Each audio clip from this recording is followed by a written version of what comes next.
Halo teman-teman, perkenalkan nama saya Februari Lumuri, NPM 12114201201200068, kelas keperawatan B, Fakultas Kesehatan, Program Studi Keperawatan, Universitas Kristen Indonesia Maluku, mata kuliah Keperawatan Medikal Bedah 3. Di sini saya akan menjelaskan sedikit tentang anatomi fisiologi pada sistem penginderaan dalam tubuh manusia.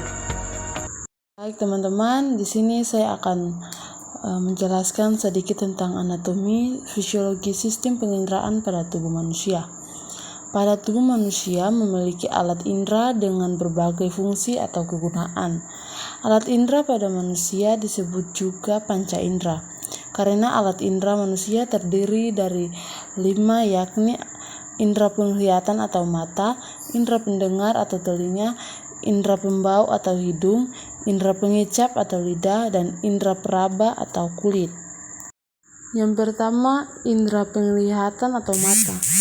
Indera penglihatan atau mata disebut juga fotoreseptor karena mata sangat peka terhadap rangsangan cahaya. Dalam mata terdapat beberapa bagian sebagai proses penglihatan, yaitu yang pertama, kornea mata. Kornea mata berfungsi sebagai penerus cahaya yang masuk ke dalam mata. Yang kedua, iris mata.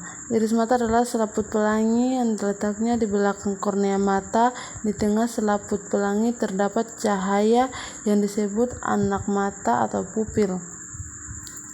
Pupil berfungsi sebagai pengatur banyaknya cahaya yang masuk ke dalam mata.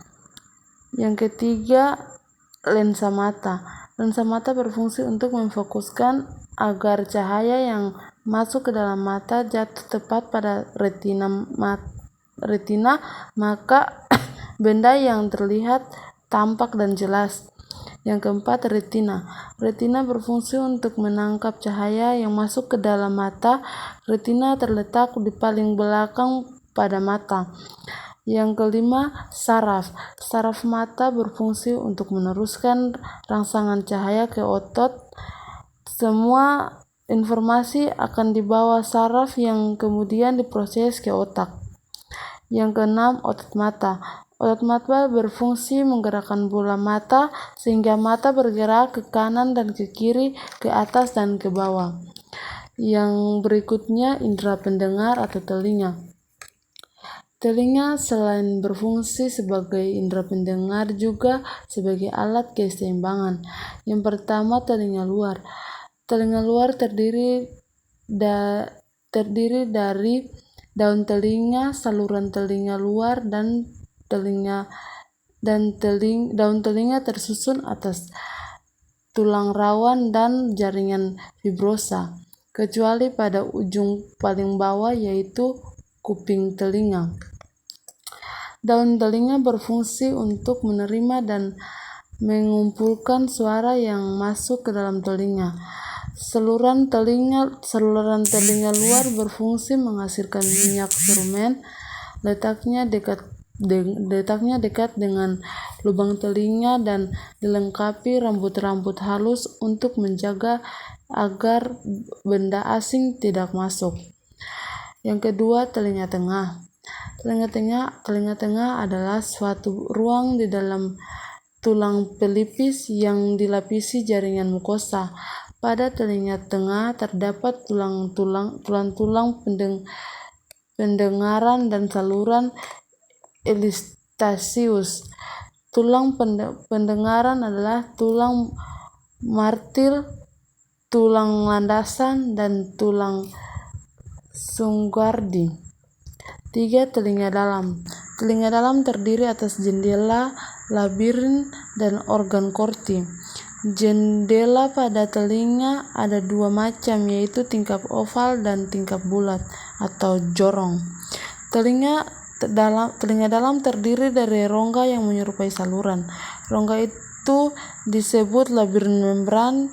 Labirin tulang terdiri dari 3 bagian, yaitu vestibula, kolkea, dan saluran setengah lingkaran. Yang berikutnya teman-teman, indera pembau atau hidung. Indera pembau atau hidung berfungsi untuk merespon rangsangan bau. Hidung adalah indera khusus yang terletak dalam rongga hidung, merupakan daerah sensitif. Dalam indera pembau terdiri beberapa sel, yaitu sel-sel penyongkok yang berupa sel-sel epitel dan sel-sel pembau. Yang berikutnya teman-teman, indera pengecap atau lidah. Pada permukaan lidah terdapat tonjolan kecil yang disebut papila, sehingga permukaan lidah terlihat kasar. Berdasarkan bentuk papila dibedakan menjadi 3, yaitu yang pertama papila filimormis, yaitu berbentuk seperti benang. Papila tersebut banyak terdapat pada bagian lidah depan. Yang kedua, papila fungiformis adalah papila yang berbentuk tonjolan seperti kepala jamur. Untuk letaknya ada di bagian depan lidah dan sisi lidah. Yang ketiga, papila circumvallata adalah papila yang berbentuk seperti huruf V terbalik dan ada pada bagian pangkal lidah. Di dalam papila tersebut terdapat banyak tunas pengecap. Setiap tunas pengecap akan merespon secara maksimal salah satu rasa. Yang berikutnya, indera peraba atau kulit. Kulit adalah indera peraba yang di dalamnya terdapat ujung-ujung saraf peraba. Bagian yang paling peka adalah ujung jari dan bibir. Kulit dapat membedakan kasar, halus, panas, dingin, dan sakit. Kulit adalah organ terluar dari tubuh yang melapisi seluruh tubuh manusia. Kulit adalah organ yang memiliki banyak fungsi seperti pelindung tubuh dari berbagai hal yang dapat membahayakan, berperan dalam ekskresi pengatur suhu tubuh. Secara umum, kulit memiliki 2 lapisan, yaitu epidermis atau kulit ari dan dermis atau kulit jangat. Yang pertama, lapisan epidermis atau kulit ari. Lapisan epidermis atau kulit ari adalah lapisan luar yang terus berganti dan tipis dan tidak mempunyai pembuluh darah ataupun sel saraf. Yang kedua, lapisan dermis. Lapisan dermis letaknya di bawah epidermis, terdiri atas sel-sel yang longgar dengan letaknya yang berjauhan dan mengandung pembuluh darah. Pada bagian kulit terdapat reseptor khusus yang membedakan sentuhan tekanan, temperatur panas dingin, atau rasa sakit dan nyeri. Demikian yang bisa saya sampaikan mengenai anatomi fisiologi sistem penginderaan pada tubuh manusia.